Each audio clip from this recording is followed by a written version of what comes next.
Open your hearts now to meet a diligent and determined little one whose attitude overrules the ability to keep up with the pace of others in the household. We hear from the parents who continue to rise above a disappointment to give their child the best they have. This is part one of the Tahira Roswell story. Reach out and touch somebody's hand. Make this world a better place if you can. They were high school sweethearts. They got married in 2016 and became parents to 4 children, 2 girls, 2 boys. Their second-born, a daughter, has taught them, among other things, patience, understanding, and how to trust God more. Hi, my name is Dimitri Roswell. And I'm Dolly Roswell. And we are the parents of Tahira Roswell. So Tahira is currently 8 years old. Her birthday was February 6th. About when she was 8 months old to 9 months old, we noticed that she wasn't achieving her milestones, and it was a concern between us and her grandparents.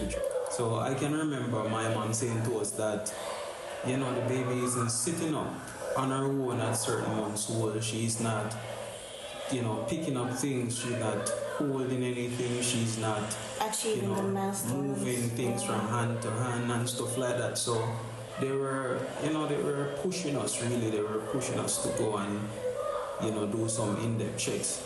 We left from Portland at the time and we moved to Montego Bay. That's because we both got a job in Montego Bay. So we moved from Portland to Montego Bay, and when we were there, we registered at the hospital. The clinic. And then from there, the nurse found out what was wrong. And what followed was outside their expectations. We took her to her 9-month clinic visit, which is a routine visit.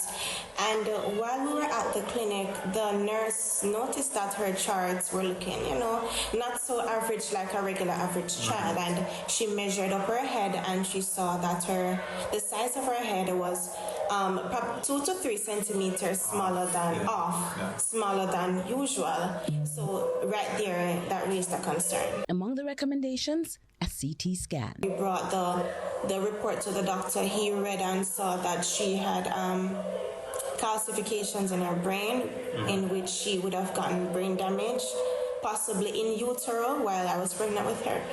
Right. He didn't say that it was caused by the Zika virus. We didn't get a direct diagnosis as to what exactly caused. During the pregnancy with Tahira, there was the outbreak of the Zika virus. But strangely enough, I don't remember getting sick with the Zika virus. I don't know to say if someone in the household got sick with the virus, but I didn't get sick with the virus. So we didn't have a concern to say maybe, you know, I got sick, maybe we should go to the hospital to get things evaluated, maybe let's start early. We were young, we were trying out in life, and we were pregnant with our second child. And throughout the pregnancy, I was sick like a usual pregnant person, morning sickness. With her, it led up straight up to birth. I had morning sickness, and I didn't gain a lot of weight, in which, you know, in some pregnancies, things like these are normal. Now, while not leveling blame for the neurological condition Tahira, nicknamed Hira, now lives with, which affects the nerves and the muscles known as cerebral palsy, the couple remains baffled about the delayed diagnosis, and in another parish at that.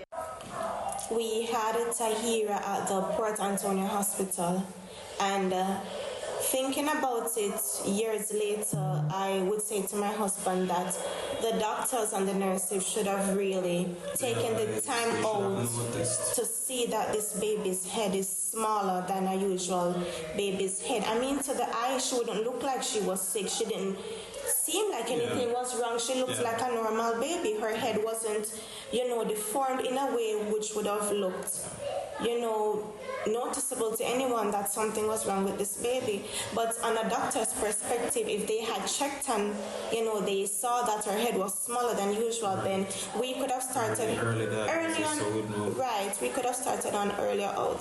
So at her 9-month visit, the nurse ruled out microencephaly. Years after that experience and the renewed strength from the knowledge they have gained, Tahira is mommy's and daddy's little help, and the one from whom her siblings learn acceptance, compassion, and care. Tahira loves to help out around the house. She loves to assist me washing dishes. She can't do much, but she does try. She wants to sweep. She wants to clean. She wants to bathe her baby brother. She wants to do all the things a normal child would want to do, but she can't do, and she's limited in doing some, and while the others, they're a bit straining for her to do.